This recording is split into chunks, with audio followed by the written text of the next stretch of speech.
Welcome to I Told My Story channel. I'm Aaron.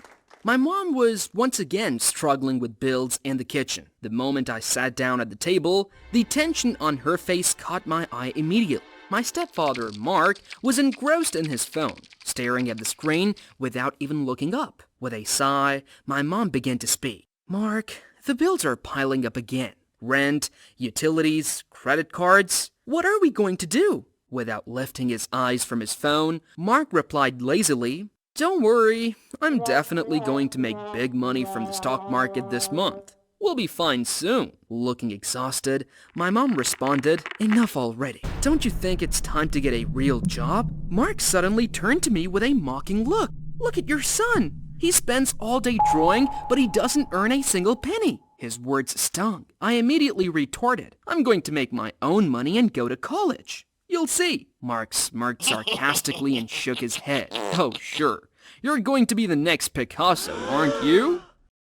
After finishing high school, I was preparing for college while still drawing. Mark had entered our lives 2 years ago, and since then, all he ever said was, "I'm going to make big money from the stock market." While constantly borrowing money from my mom, she always held out hope that maybe this time would be different, but his promises always turned out empty. One day, while I was sketching in my room, Mark appeared at the door. Glancing at me, he asked, "What are you doing? Can I take a look?" "Sure, go ahead," I said. As I continued working on the canvas, Mark leaned in to examine my painting. After carefully looking, he said, "You're actually not bad." Then, with a pleased expression, he added, "I have a friend who owns an art gallery. If you want, we can sell these paintings to him. It could help you save up for college." I was surprised. "How much do you think they're worth?" "I have no idea," I said. Mark quickly pulled out his phone. "Let me call my friend and find out." He took a photo of my painting and left the room. About half an hour later, he returned with a satisfied look in his face. "My friend said he can pay $100 for each one, and in cash," he added. Although $100 seemed a bit low, it looked like a good opportunity to start saving my own money. What did I have to lose? All right, deal. I agreed. Mark eagerly continued. "The more you paint, the more he'll buy. But there's one condition. You must not sign the paintings." Confused, I asked, "Why shouldn't I sign them? They want to put the gallery's name on them," he said dismissively. I didn't care much about the details as long as I got paid. "All right, that's fine," I agreed. That week, I managed to finish 3 paintings for the gallery. Mark took each one to his gallery friend. We were having dinner in the kitchen when Mark reached into his pocket and handed me $300. "Here you go. This is your payment for the week," he said. Excitedly, I took the money. "Thank you so much, Mark," I said. My mom's eyes lit up with joy. Looking at me, she said, "I can't believe it. You've started earning your own money? Your grandfather was a great artist too. I guess you're following in his footsteps." "Thank you so much, Mom," I replied. Her proud gaze warmed my heart. Then, turning to Mark, she said gratefully, "Thank you so much, darling, for supporting Aaron like this." Mark, with a modest smile, replied, "It's my pleasure. Helping him save for college makes me proud." Then, with a cheerful grin, he added, "By the way, I've started making money in the stock market. The shares I bought this week have skyrocketed. I'll take you both out for dinner this weekend." My mom's eyes welled up with tears.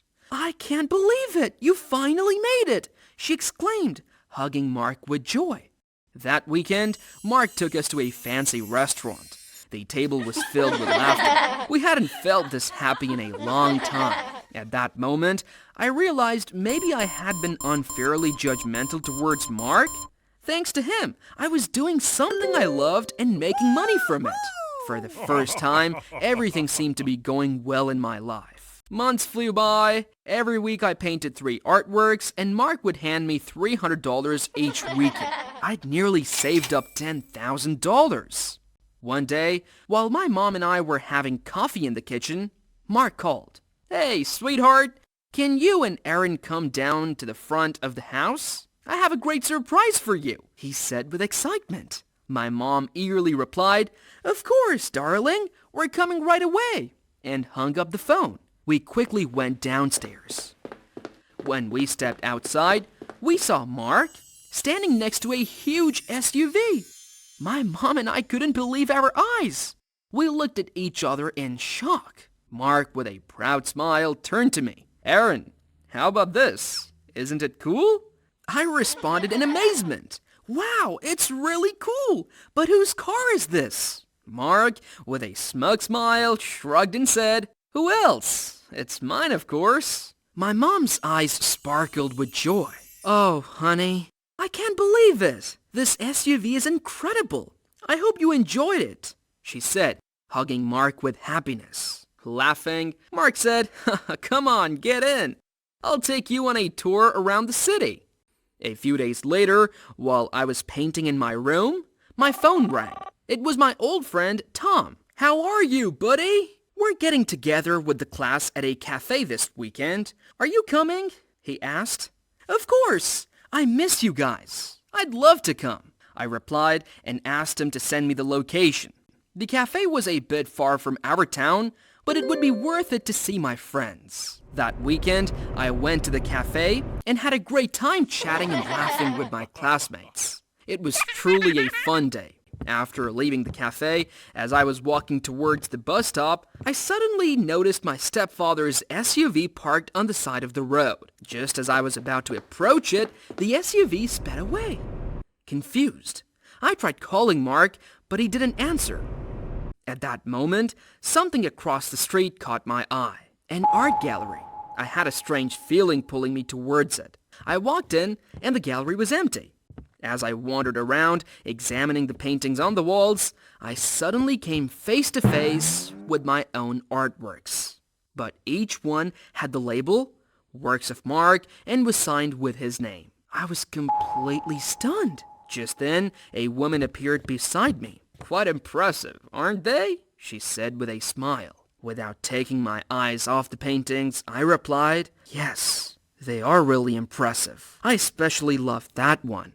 Nodding proudly, the woman said, "Great choice. That's one of Mark's masterpieces. He's so talented and productive." Trying to mask my shock, I asked, "Really? Amazing. So how much does this painting cost?" With a slightly amused tone, she replied, "It might seem a bit pricey, but I'll tell you anyway. It's $5,000. In that moment, everything became clear. Mark was buying my paintings for $100 each and reselling them for thousands of dollars, all under his own name. I'd been completely deceived. That week, I painted 3 more artworks and handed them to Mark, just as usual. But this time, I had a plan. I was going to follow him. As he excitedly left the house with the paintings, I quickly hailed a taxi and trailed him. Mark stopped at the same art gallery. I followed him inside. There, he was chatting with an elderly, well-dressed gentleman. Just as he was about to hand over the paintings, I stepped forward. "Hello, Mark." Mark's face turned ghostly pale when he saw me. Stuttering, he said, "Aaron, what are you doing here?" Locking eyes with him, I calmly replied, "I was curious where you've been selling my paintings all this time. Looks like I found out." The elderly gentleman turned to Mark in confusion. "Mr. Mark, who is this young man?" Mark quickly tried to cover it up. "Oh, this is my stepson, Aaron. He's preparing for college. He just came to visit." I interrupted him. "Yes, I am preparing for college and painting too. In fact, all the paintings in Mr. Mark's hands were done by me." The gentleman raised an eyebrow. "Aaron, I've been working with Mark for months. Now you're saying these paintings are yours? How can I believe that?" Mark immediately leaned in and whispered to the gentleman, "He's been under a lot of stress while preparing for college. He's seeing a psychologist. Please don't pay attention to what he's saying." But I remained calm and said, "There is a simple way to prove it. Please give us 2 canvases and some paint." The gentleman, both surprised and curious, agreed. Mark tried to object. Actually, I have another appointment at a different gallery." But the gentleman firmly insisted, "You only produce 3 paintings a week, Mr. Mark. There is a claim here. Let's settle it." They brought us canvases and paint. About an hour later, the gentleman asked, "Are you finished? Can I see your paintings?" I proudly lifted my canvas.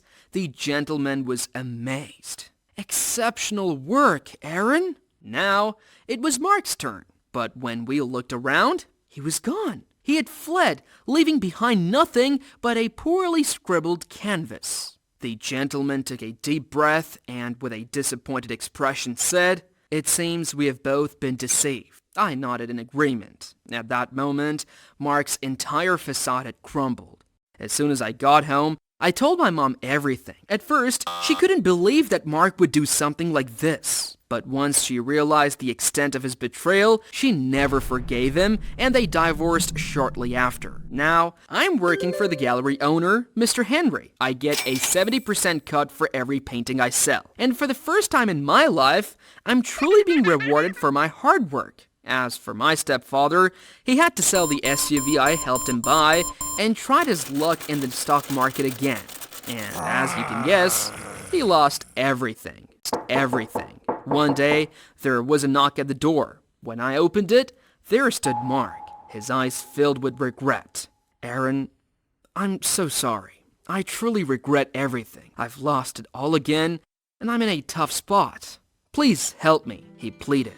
I looked at him coldly and replied, I believe I know you. You're the famous artist, Mr. Mark, right? You can always make money by painting again," I said, and shut the door in his face. If you enjoyed my story, please subscribe to our channel and support us. See you next time.